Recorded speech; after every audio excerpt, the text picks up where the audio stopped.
자, 이제 우리 122페이지에 매출세액하고 매입세액하고 세금계산서하고 기타적인 거 보면 자, 마지막 시간은 컴퓨터 좀 볼게요. 자, 매출세액 계산 구조는 간단해요. 자, 우리 일반 과세자의 법인 사업자 기준으로 봤을 때 예정 신고를 하죠. 그럼 예정 신고 때는 우리 매출세액이 10%든 0%든 전부 다 신고를 해요. 그리고 나서 이제 확정 신고 때는 확정 신고 기간에 일어난 당연히 우리 매출이든 그 매출에서 10%든 0%든 우리 과세 표준을 다 신고하고, 근데 여기에 예정 신고 때 빠뜨린 게 있다면 같이 합쳐서 신고하는 거예요. 그리고 여기에서 확정 신고 때 대손세액 가감이라고 적혀 있는 거 있죠. 대손세액 공제 신고를 우리가 한 게 있었으면 대손 당했으면 매출세액에서 뺄 거고, 그 대손금을 회수했으면 매출세액에서 이제 다시 더해 가지고 내도록 우리가 확정신고 때만 이렇게 지금 우리 책에 적혀 있는 건 확정신고 때 얘네들이 전부 다 들어가 있는 거고, 예정신고 때는 대손세액 공제 신고도 안 해주고 뭐 예정 때인데 무늘하겠다 이런 표현이 들어갈 게 없겠죠. 그래서 우리 매출에 대해서 세액 계산 구조는 단순하게 이렇게 정리되어 있다라고 보시면 돼요.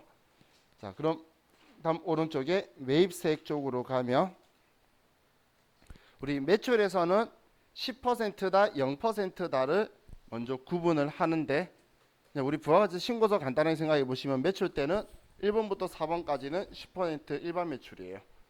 그런데 그 아래 이제 5번하고 6번이 영세율이에요. 그럼 처음 나누는 게 10% 과세다 0% 영세율이다라고 나누는데, 매입에서는 그렇게 나누는 게 아니고 10% 0% 구분 안 해요. 그냥 세금 계산서인데 세금 계산서다 세금 계산서 아닌데 부가가치세 공제를 해준다, 이렇게 두 가지를 나눠요. 자, 그럼 우리 매입세액 구조에서 그래서 첫 번째가 세금 계산서 수취분의 매입세액이 있죠. 그럼 이 수취분 매입세액에는 매입세액 공제가 되든 안 되든 상관없이 세금 계산서 받은 거는 전부 다 몽땅 여기에 다 들어가는 거예요.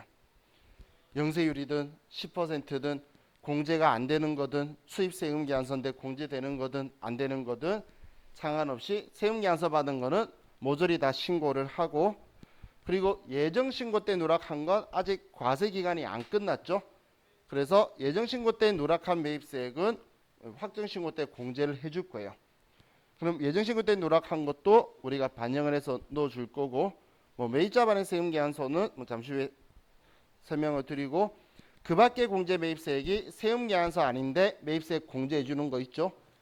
영수증인데 적격 증빙으로 인정하는 신용카드나 현금 영수증 뭐 이런 것들, 그리고 의제 매입세액, 그리고 재활용 폐자원 매입세액, 다음 과세사업 전환 매입세액, 재고 매입세액, 이 두 개는 간이과세자가 일반 과세자로 전환했을 때 쓰는 용어예요. 왜냐하면 간이과세자는 우리 부가가치세를 별도로 기재된 금액으로 신고를 하지 않기 때문에 매입세액 공제라는 제도가 없어요.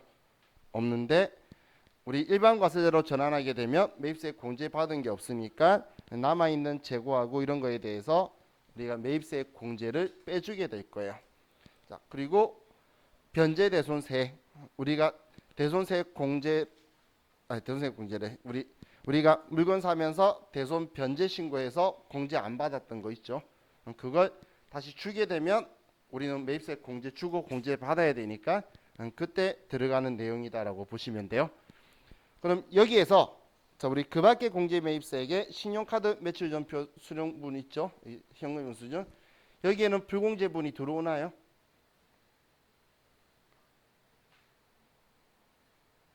아니죠. 불공제 사유에 해당하는 거는 세금 계산서 받았을 때는 공제되든 안 되든 전부 다 들어오는데, 세금 계산서 받은 게 아닌 경우에는 일반 전표로 가는 거예요. 그냥 일반 전표로. 자, 이건 기억해 두셔야 돼요. 우리 시험 때는 구분 없이 알아서 보고 가야 되니까 2000cc 승용차에 기름 넣고 법인카드 결제할 때 일반 전표 써야 돼요. 포함해서. 그럼 여기에 아예 안 들어온다는 이야기예요. 그리고 이제 우리 그럼 그 아래 공제받지 못한 매입세액 있죠. 지금 위에 다 들어가 있는 것 중에 공제 안 되는데 들어와 있는 거는 세금계산서 받은 것 중에 불공제 사유에 해당하는 거예요. 그게 우리 공제받지 못한 매입세액의 첫 번째 불공제 매입세액이고, 두 번째가 공통매입세액 면세사업분, 얘가 안분 계산한 거죠. 우리가 과세사업, 면세사업 같이 사용을 했다면 이 중에서 면세사업에 사용한 비율만큼은 우리가 불공제 처리하는 거에 대한 거, 그리고 대손 처분받은 세액이라 적혀 있는 것, 우리 변제 신고를 한 게 아니고 이번에 사왔는데 부가세 신고하기도 전에 상대방이 대손당해서 부가세 안 준 경우에 54 불공으로 처리했을 때에 변제 대손 처분받은 세액이라고 처리한 거예요. 그럼 이걸 빼면은 우리는 매입세액이 공제되는 매입세액이 나온다라는 게 매입세액 계산의 구조라고 보시면 돼요. 자, 그럼 우리 공제하는 매입세액이라고 적혀 있는 곳에 지금 적혀 있는 게 항상 기준점은 공제되는 거는 우리 사업을 위해서 사용해야 되는 거고, 그리고 이 매입세액은 사용되었거나 사용될이라는 이제 기준점이 있어요. 한마디로 사용 유무하고 상관없이 사용할 거라더라도 매입세액을 공제해 줄 거예요. 자, 그럼 그 밖에 공제 매입세액은 방금 제가 설명했으니까 다음 페이지 넘겨서 공제받지 못할 매입세액.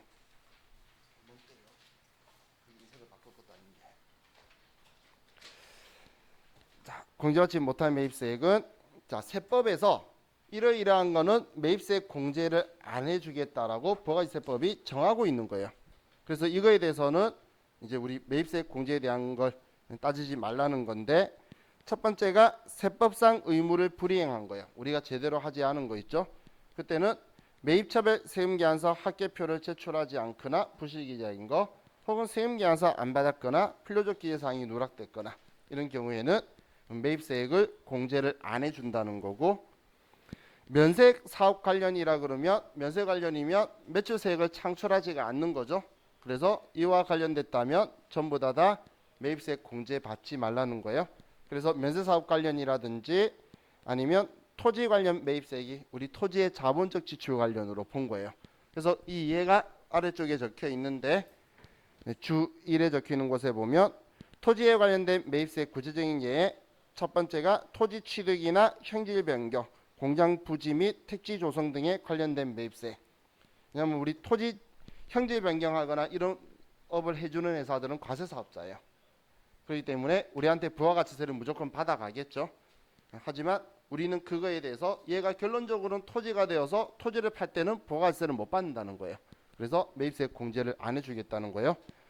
두 번째가 건물이 있는 토지를 취득하여 그 건물을 철거하고 토지만 사용하는 경우에는 철거한 건물의 취득 및 철거 비용과 관련된 매입세, 이거 우리 토지의 취득원가에 포함할 거죠. 결국은 토지가 될 거기 때문에 매출세가 창출을 안 해요.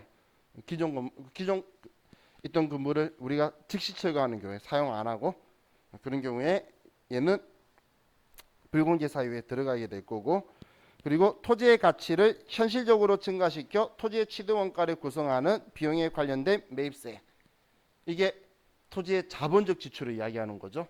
이 가치를 현저하게 증가시키는 거 우리 토지라고 하고 회계 처리할 거라는 거예요. 이거에 대해서는 우리가 매입세액 공제 안 해주니까 세금계산서 받으면 불공, 신용카드나 현금 영수증 결제했으면 일반 전표로 가서 분기는 차변에 토지라고 써줄 내용들이다라고 보시면 돼요. 자, 다음 다시 이제 위로 가서 업무하고 관련이 없는 경우, 업무하고 관련이 없는 거는 당연히 우리 매입세액 공제해주면 안 되겠죠. 우리 대표이사가 개인적으로 쓰거나 뭐 이런 경우에 우리 업무하고 관련 없는 것들이죠. 이런 거는 우리 불공제를 처리할 거고, 기타에서 비용용 소형 승용차 구입과 유지, 위에 임차 적혀 있거나 임차 및 유지에 관한 매입세. 자, 우리 승용차 가지고 생각할게요. 승용차는 1000cc 이하는 개별 소비세가 면제되니까 매입세액 공제가 돼요.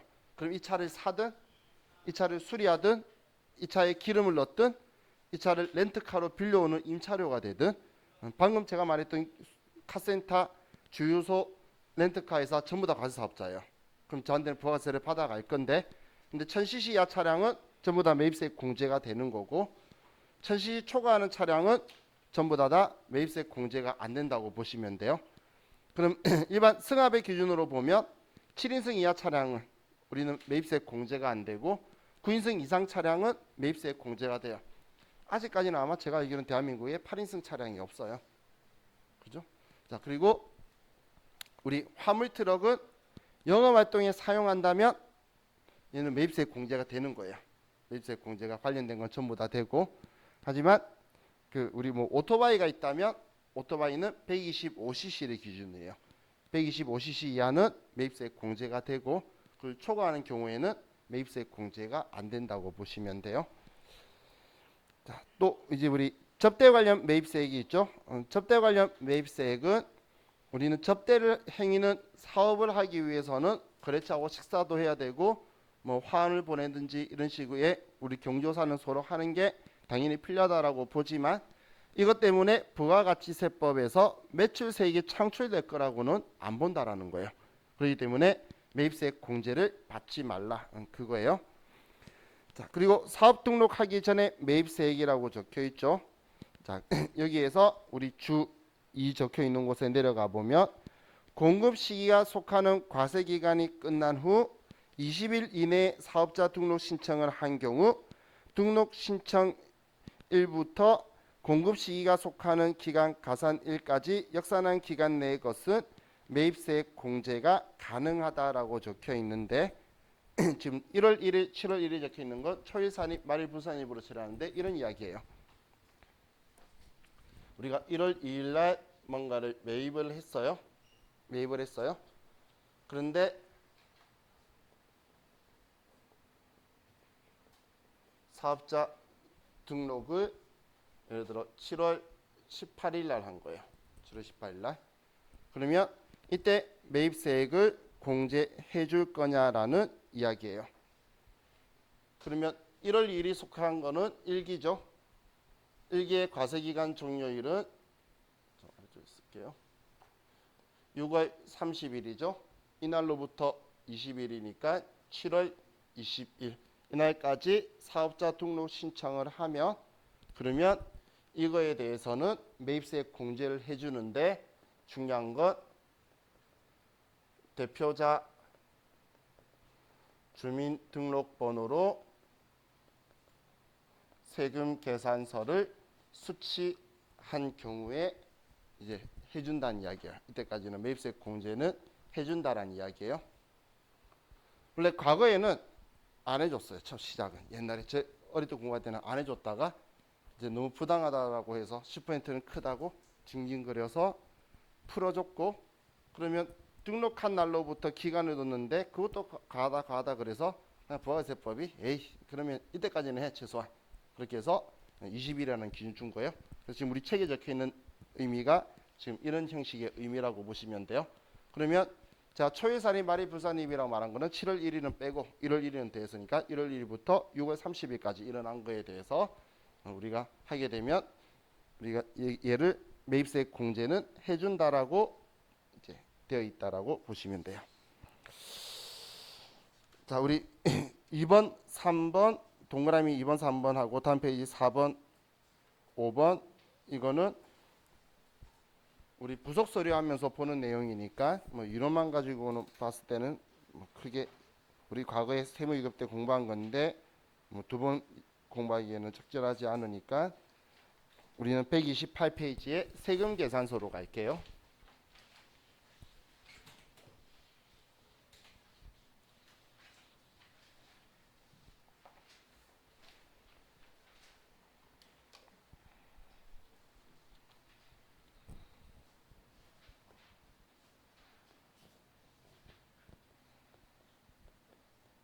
자, 제가 세금 계산서를 그냥 TI라고 쓰는데 텍스 인보이스라고 그냥 영어의 약자라고 쓰고 있는 거예요. 안 그래도 글씨 못 쓰고 성미 급한데 세금 계산서 쓰니까 너무 길어가지고 그냥 TI라고 쓰는 거예요. 자, 그럼 우리 과세 사업자는 무조건 물건을 팔았을 때 거래 징수의 의무가 있어요. 상대방이 누구든지 간에 상대방이 과세 사업자든 면세 사업자든 국가든 지방자치단체든 우리 같은 개인이든 무조건 부가가치 10%를 받을 거예요. 그런데 그 사람들 중에 매입세액을 자기들 입장에선 부담하면 안 되는 사람들이 있겠죠. 부당한 사람들. 그 사람들은 물건 판 사업자한테 부가가치세를 줬다는 증빙을 받아서 그걸 돌려받을 거예요. 그 수단으로 세금 계산서를 사용하고 있다라는 거예요. 그래서 매입자가 공제받을 거면 사업자 등록증을 제시하면서 세금계산서 발행해 주세요 하는 거고, 우리는 그럴 수가 없죠. 커피 사면서 세금계산서 발행해 주세요. 말 안 되잖아요. 우리는 사업자 형태가 아니라서 그렇죠. 그러면 이거에 대해서는 지금 우리 거래징수라는 건 일단 매출자는 무조건 받아야 되고, 그리고 그걸 부담하면 안 되는 자가 거래징수 당했을 때는 세금계산서로 그 부담된 세액을 돌려받게 되는 이런 제도를 쓰고 있다라고 보시면 돼요. 자, 그래서 우리 교재에서도 세금계산서의 정의가 사업자가 재화 또는 용역 공급할 때 부가가치세 거래징수하고 이를 증명하기 위해서 공급받는 자에게 교부하는 세금 영수증이다라고 적혀 있죠. 그럼 이 세금계산서는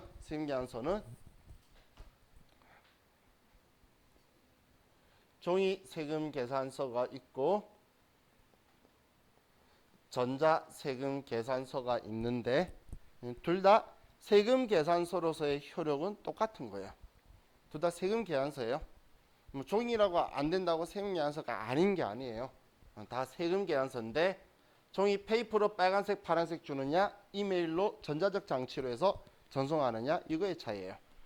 근데 종이 세금계산서를 쓰면 우리가 세금 부가가치 신고할 때 우리 그 세금계산서를 국세청에 제출을 할까요? 아니죠. 이 종이 세금계산서를 발급을 하면 이 세금계산서는 회사가 5년간 보존을 하고 빨간색만 모아서 매출처별 세금계산서 합계표와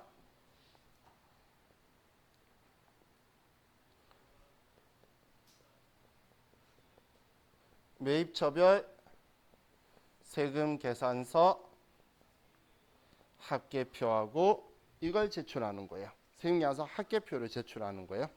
종이 세금계산서는 우리 회사가 5년간 보존하는 거고, 그래서 합계표를 제출을 해서 세무서는 빨간색만 모아서 또 한 팀들이 쭉 입력을 해요. 또 한 팀은 파란색 매입만 모아서 해서 이 두 개가 일치하면 다른 그 업체 모든 사업자들이 다 제출했겠죠. 그 일치하면 패스가 되고, 한쪽만 있는 건 한쪽이 누락되었다라는 방식으로 찾아가는 방식이에요. 특히 문제가 되는 게 파란색 쪽은 있는데 빨간색이 없으면 빨간색이 부가세를 가지고 갔죠. 있죠. 매출자가 빨간색이에요. 자, 일단 그 알고 계시죠? 빨간색이 매출자인 거. 그래서 빨간색 쪽이 없으면 매출세 가지고 있는 거 내놔라고 잡으러 가야 되는 거고, 파란색 쪽이 빨간색은 있는데 파란색 쪽이 신고 안 했어. 그러면 지가 알아서 오겠지. 공제 받아야 되는데 하고 아무 연락은 안 하고 기다리고 있을 거예요. 이게 우리 종이 세금계산서 제도예요. 그럼 이렇게 하면 좀 업무가 힘들겠죠. 과세관청도 그렇고, 그리고 누락될 수도 있고, 그래서 불편한 점이 많아서 국가가 전자세금계산서 제도로 유도를 한 거예요.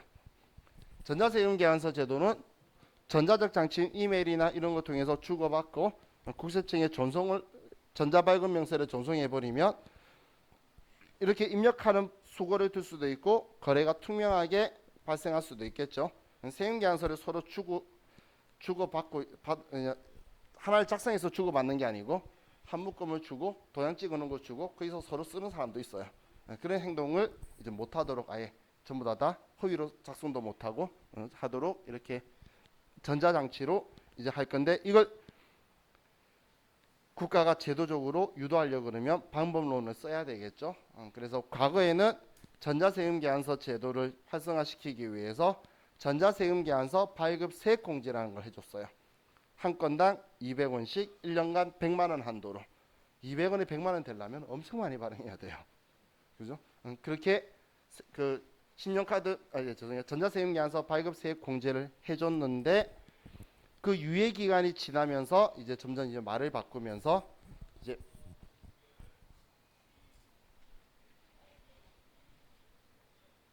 첫 번째, 법인 사업자는 의무 발급이고 의무 발급 대상자고 그리고 개인 사업자도 조건이 직전 연도 연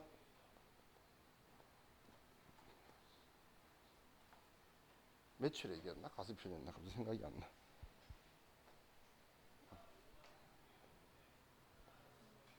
매출액 3억 초과는 의무 발급이에요. 자, 제가 왜 매출액이라 표현했냐면 이 매출액은 과세하고 면세하고 포함. 왜냐면 면세에서는 과세 표준이나 표현 안 쓰거든. 부가세법에서. 그래서 과세 매출이든 면세 매출이든 다 포함해서 경영사업자라도 개인 사업자도 전자세금계산서 발급이 의무인 거예요. 그러면 전자세금계산서 발급 의무자가 종이세금계산서를 발급하게 되면 이 의무자가 종이세금계산서 발급 시 부가가치세법상 가산세 1%의 가산세가 부과돼요. 1%가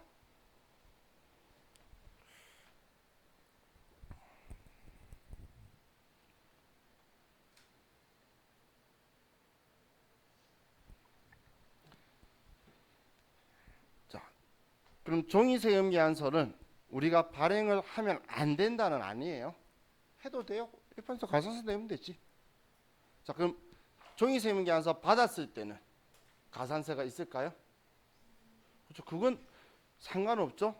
내가 그럼 가산세 주면 직전도 매출액 3억 이하인 사업자한테는 법인 사업자가 물건 사지 말라는 이야기게. 그럼 말도 안 되는 상황은 없겠죠. 그렇기 때문에 매입하는 데는 종이를 받든 전자를 받든 상관없어요. 우리가 팔았을 때 어떤 걸 발행하느냐 이렇게 생각을 하셔야 되는 거예요. 자, 그럼 오른쪽에 세금계산서 발급의 필요적 기재사항이라는 부분이 있죠. 필요적 기재사항. 자, 우리 불공제 사유에서 세금계산서의 필요적 기재사항 누락도 우리는 불공제 사유에 들어가게 돼요. 불공제 사유에. 자, 그럼 필요적 기재사항을 여러분들이 정확하게 인지를 하고 계셔야 되는데 먼저 우리 공급자 공급받는 자 중에 부가가치세법은 매출세액을 가지고 있는 게 납부해야 되는 게 가지고 있는 그 예수금을 들고 있는 게 매출자죠. 그래서 매출자를 중요하다는 의미에서 빨간색 세금계산서를 쓰고 그리고 그 사업자한테는 사업자 등록번호나 아니면 그 사업자 등록일 이전이라면 대표자 주민등록번호나 뭐 이런 식으로 등록번호가 되어 있는데 이거하고 이걸 책임질 사람이 누구냐 대표자 성명하고 그리고 너네 법인이나 개인 사업자의 상호가 뭐냐를 꼭 써줘야 되는 거예요. 그런데 공급받는 자는 지가 알아서 찾아올 거야. 아무 말 안 해도 안 오면 세무서가 슬플 일은 하나도 없죠. 공제받기 위해서 자기가 알아서 챙겨서 올 거니까 공급받는 자는 거래 사실만 확인할 수 있도록 등록번호만 필요하다라고 보시면 돼요. 자, 그리고 공급가액과 부가가치세. 공급가액이 세액이죠. 아니 세액 죄송해요. 과세표준이죠. 그래서 과세표준을 쓰고 그리고 과세관청이 10% 0% 구분 안 할 테니까 너네 사업자가 직접 알아서 세액을 산출해서 기재해서 가지고 오라는 거예요. 그리고 작성 연월일 이 날짜가 공급 시기가 되겠죠. 공급 연월일이 아니에요. 공급 연월일은 오른쪽에 보시면 임의적 기재사항이라고 적혀 있죠. 공급 연월일은 세금계산서 아래쪽에 적혀 있는 그 날짜들이고 작성일자는 중간에 가로로 과세표준하고 같이 적혀 있는 날짜. 그 날짜가 필요적 기재사항이라고 보시면 돼요. 우리 세금계산서에 진한색으로 테두리 되어 있는 거 본 적 있으신가요? 진한색 테두리 되어 있는 거? 우리 책에도 있을 거예요. 그림에. 수정 세금계산서 때문에 어디든 간에 보면 있어요. 우리 644페이지 잠깐만 보시면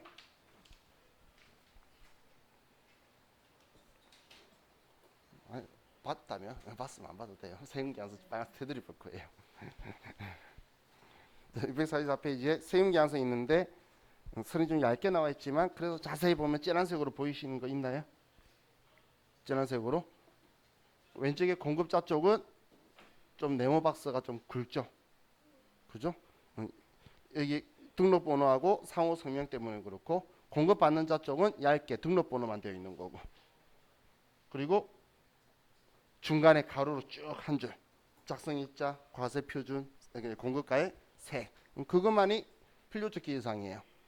그럼 나머지는 필요적 기재사항이 아니고 임의적 기재사항이라고 보시면 돼요. 그럼 세운계약서 작성하는 사람 입장에서는 뭐 그 부분만 정확하게 쓰면 별 문제가 없겠죠. 그래서 이 부분이 제일 중요하다고 보시면 돼요. 자, 그럼 우리 다시 이제 129페이지로 와서 자, 세운계약서의 발급 시기라고 적혀 있죠. 자, 세운계약서 발급 시기는 재화 또는 용역의 공급 시기에 발급을 하는 건데 그러면 원칙 일반적으로 재화의 공급이나 재화의 공급을 봤을 때는 재화를 인도할 때잖아요. 그럼 인도 시점이 발급의 원칙이다라고 보시면 돼요. 발급의 원칙. 자, 그런데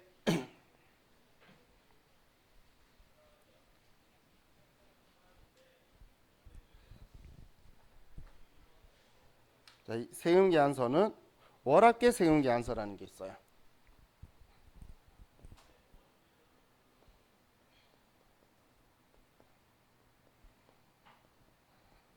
일반적으로 회사에서 제일 많이 쓰는 세운계약서인데 이 월은 1역월을 이야기하는 거예요. 1역월이라는 건 그 달 것만 7월이면 7월 달 것만 8월이면 8월 달 것만 이렇게 해서 발행을 할 수 있다는 거예요. 자, 우리가 공급한 공급 기간이 예를 들어서 6월 15일부터 뭐 7월 20일까지 공급을 했다고 볼게요. 이렇게 하면 보니까 7월 13일까지 공급을 했어요. 그러면 한 달간 공급을 했지만 자, 우리는 우리 공급 내역이 6월 15일까지 15일부터 6월 30일까지 있는 걸 작성 일자를 말일자로 6월 30일자로 해서 발급 기한은 다음 달 10일까지 발급하면 적법하게 발급한 걸로 볼 거예요. 적법하게.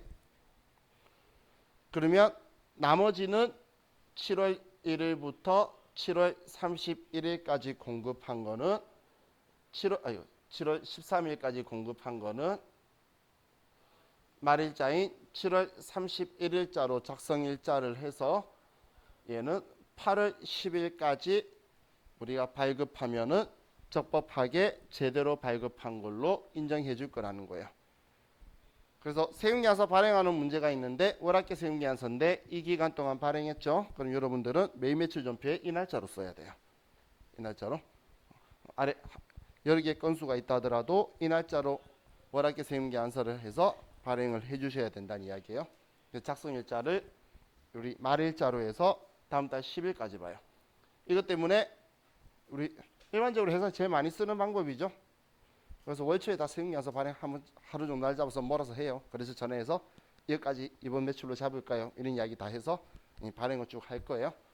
그럼 우리 가산세 계산할 때도 그것 때문에 예를 들어 7월 13일에 물건 파는데 너 세운계약서 왜 발행 안 했니? 그러면 우리 월합계로 발행할 건데요. 이렇게 말할 수 있잖아요. 그러다 보니까 우리는 다음 달 10일까지 발행하면 정상 발행한 걸로 가산세 대상이 아니고 이걸 넘어가면 지연 발급, 더 넘어가면 미발급으로 넘어가게 되는 거예요. 그래서 발급 기한이 여기까지다라고 보시면 돼요.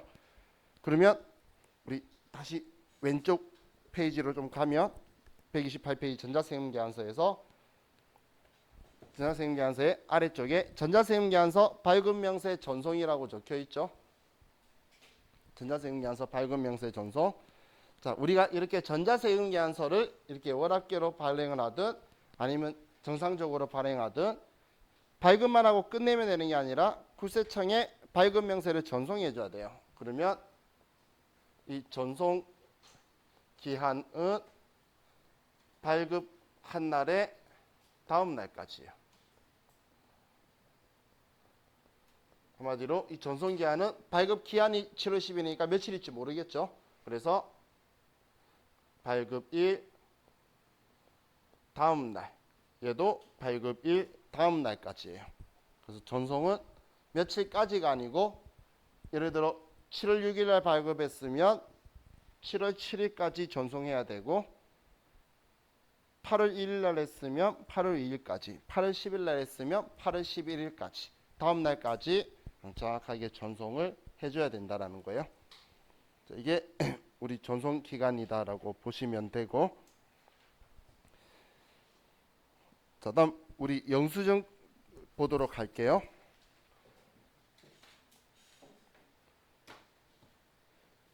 자, 먼저 영수증 생각했을 때 간이 영수증을 생각하시면 돼요. 간이 영수증. 우리 간이 영수증에는 우리는 필요적 기재 사항들이 다 기재되어 있지 않죠. 여러분들이 간이 영수증 받았을 때 당신 누군지 물어본 사람도 없어요. 그냥 종이에다가 내용만 쭉 써주지. 그럼 공급받는 내가 누군지도 모르잖아. 등록번호도 모르고, 그죠? 그리고 부가세 별도로 적혀 있는 것도 저도 못 봤어요. 그냥 우리 뭐 사러 가면 뭐 몇 개, 뭐 개당 얼마 이 정도는 적어주시죠. 부가가치세는 별도로 써주지 않죠. 그렇기 때문에 영수증은 필요적 기재 사항이 구분이 안 되어 있는 거예요. 자, 그럼 영수증 발급 대상이라고 적혀 있는 건 얘는 일단 처음 적혀 있는 건 무조건 영수증만 발행해야 되는 건 아니고 영수증만 발행할 수밖에 없는 사업자도 있지만 처음부터 영수증 발급 세금계산서를 발급 안 하고 영수증 발급하다가 상대방이 세금계산서 발행해 주세요 그러면 네 하고 발행해 줄 수 있는 사업자가 또 있다는 거예요.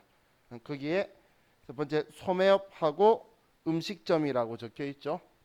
우리 여러분들 그 일반 소매 업종에 가서 내가 회사에 쓰려고 사온 건지 사업자에 내가 개인적으로 사러 온 건지 회사 그 가게 사장이 어떻게 할 거야.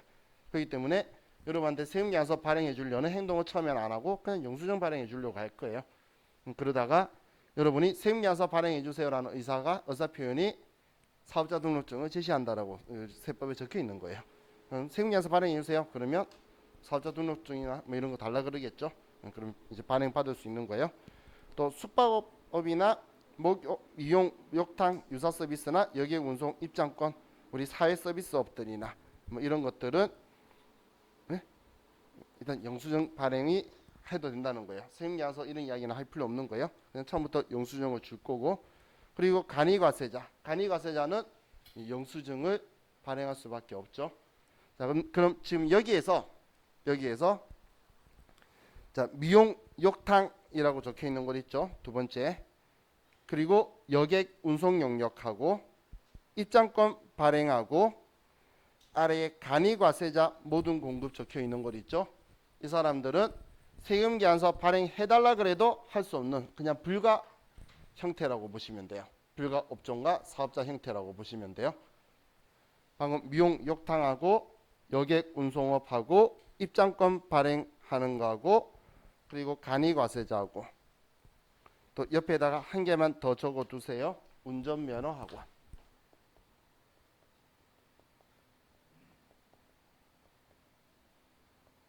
운전면허학원도 과세사업자인데 세금계산서 발급 불가 업종이에요. 운전면허학원도. 근데 지금 제가 여러분한테 체크해준 이거 어디서 봤죠? 우리 부가세 신고서 공부한 것 중에 어느 서식에서 봤죠? 본 적이 있는데 그때 외웠는데 그죠? 신용카드 매출전표 수령명세서 할 때 있었죠. 신용카드 매출전표는 수령명세서 왜 그때 공부했냐면 이 업자들이 세금계산서 발행 못한다는 건 사는 사람 입장에서 세금계산서로 매입세 공제 못 받는다는 거잖아요. 자, 신용카드나 현금 영수증은 영수증이에요. 얘네들은 세금계산서의 역할을 절대 대신할 수 없어요.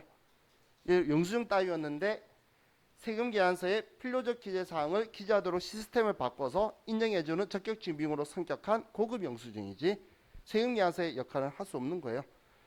그런데 그런 신용카드가 방금 말했던 여객운송 택시나 아니면 여러분들 KTX 탄다든지 어디 뭔가 관람하러 들어갔다든지 그때 신용카드 단말기는 다 있죠.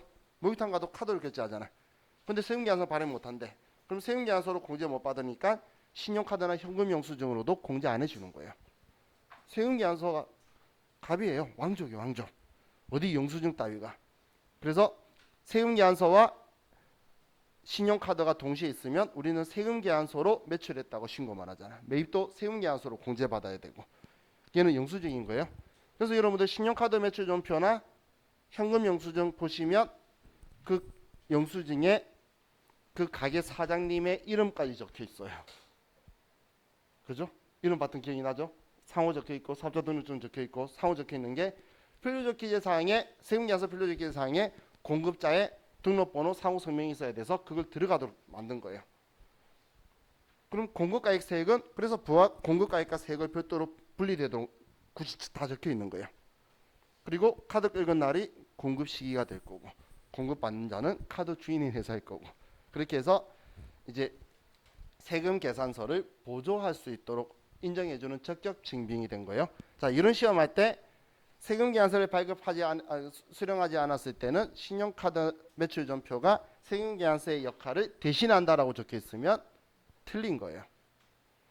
죽었다 깨어나도 영수증 따위가 세금 계산서하고는 같이 못 논다라고 생각하셔야 돼요. 얘는 영수증이에요. 그래서 세금 계산서 있었을 때는 카드랑 같이 결제를 받는다 하더라도 카드는 영수증이고 결제 수단으로밖에 활용이 안 돼요. 없을 때만 걔가 신고를 해주는 역할을 해줄 거다. 자, 그리고 세금계산서 및 영수증 발급 의무 면제에서 방금 이야기했던 애들이 쭉 같이 또 적혀 있는데 여기에서 우리 간주 공급이라든지 공급 중에 직매장 반출 제외하고는 세금계산서 발급 의무가 면제되고 간주 임대료도 세금계산서 발급이 안 되죠. 그리고 우리 제일 마지막에 보시면 영세율 적용 대상되는 일정한 재화가 우리 직수출이라든지 이런 건 세금계산서 발급 의무가 면제가 돼 있는 거지. 영세율 거래도 원칙적으로는 세금계산서를 꼭 발행을 해야 된다라는 거예요. 자, 이건 나중에 또 같이 우리 뒤에 가서 보도록 할게요. 그 다음은 가산세에 대한 내용이니까 좀 넘어가고 137페이지로 가서 137페이지 가기 전에 죄송해요.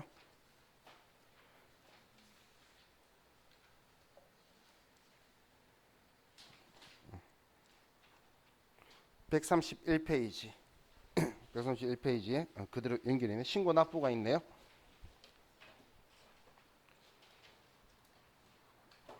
자, 이건 이론 시험에서 보는 거예요. 이 부분은.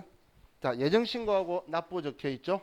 자, 예정 신고는 우리 일반적인 법인은 한다는 게 원칙이지만 자, 일본의 직전 과세 기간 공급 가액이 1억 5천만 원 이상인 법인 사업자라고 적혀 있죠. 이 말은 다른 말로 하면 1억 5천 미만인 법인 사업자는 예정 신고 의무가 없다라는 거예요.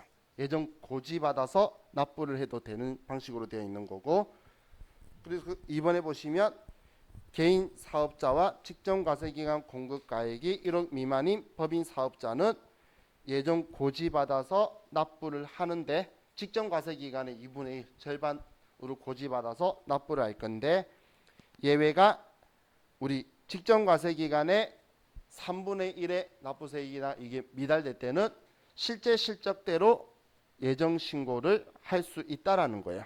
의무가 없는 거지 예정 신고를 할 수 있는 방법이 있다는 거예요. 하지만 확정 신고는 전부 다 해야 된다라고 보시면 돼요. 확정 신고는 확정 신고를 안 해도 되는 사업자는 간이가세자가 금액이 많이 부족할 때 그때는 안 해도 되는데 그 외에는 해야 되고 아래 주의라고 적혀 있는 곳에 폐업을 하는 경우 있죠. 폐업하는 경우에는 폐업일이 속하는 달의 다음 달 25일까지 우리는 부가가치세 신고하고 납부를 하게 돼요. 다음 달 25일까지. 자, 그럼 다음 페이지 넘기시면 일반 환급이 있는데 일반 환급은 우리가 예정 신고 때는 안 해주고 확정 신고를 하면 신고한 날로부터 30일 이내에 환급을 해줘요. 신고일로부터 신고일 말일로부터가 아니라 신고일로부터 우리 30일 이내에 환급해 주는 게 일반 환급인데, 우리 조기 환급은 우리 영세율 적용받는데 내구 신용장이나 이런 게 없어서 일반 과세로 처리를 해서 사와서 썼다라든지, 사업용 자산이나 설비 같은 것들을 우리가 취득했으면 조기 환급 신고를 할 수 있는데, 조기 환급 신고를 하면, 자, 이거 할 수 있는 기간은 동그라미 2번에 보시면 예정 신고 기간 또는 과세 기간 최종 3월 중에 매월 또는 매 2월, 이 표현이 뭐냐면 매달 된다는 뜻이에요. 그럼 매달 그 일이 일어났으면 다음 달 25일 날 신고하면 그 다음 달 신고한 날로부터 15일 이내 절반, 다음 달 10일경에 환급을 해줄 거예요. 25일 날 하니까 다음 달 10일쯤에 환급이 들어올 거다라고 보시면 돼요. 그래서 자, 우리 조기 환급에 대해서도 날짜도 기억을 해두시고 가산세는 나중에 보고. 자, 그리고 우리 이제 마지막으로 137페이지에 가서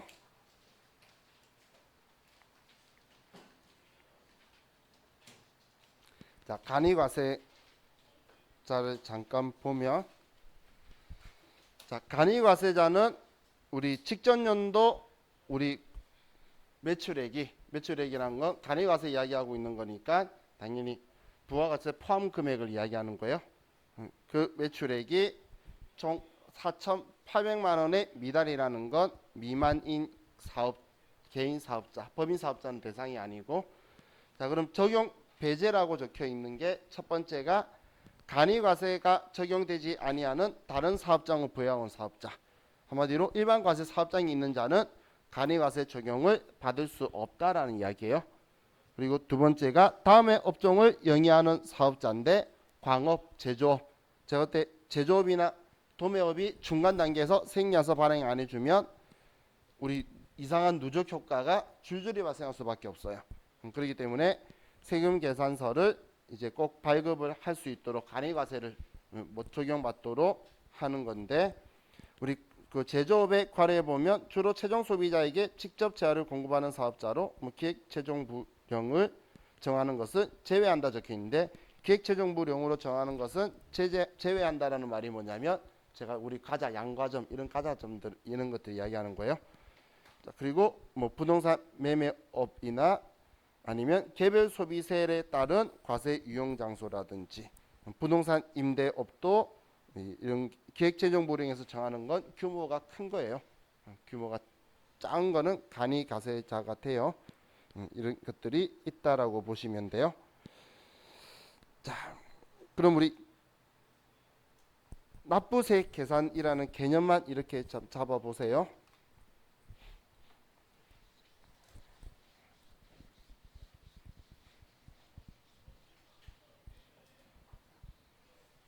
자, 우리가 일반 과세자는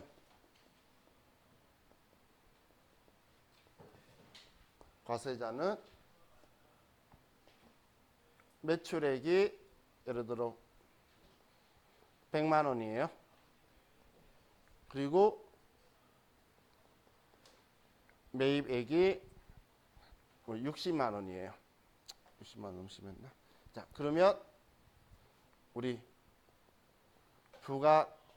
부가가치가 40만 원이 되겠죠. 그죠? 그러면 우리가 부가가치를 40만 원 누렸기 때문에 납부하는 매출세액이 10%인 4만 원이 나올 거잖아요. 우리 부가가치세 구조가 이런 구조라고 첫날에 설명드렸었죠. 매출세액이 10만 원이고 매입세액이 6만 원이니까 우리 세금 계산할 때는 이렇게 4만 원을 하지만 사업자가 누리는 부가가치의 10%를 납부하는 제도 형식이다라고 이야기했었죠. 그죠? 그래서 부가가치 누리는 거의 10%인데 간이과세자는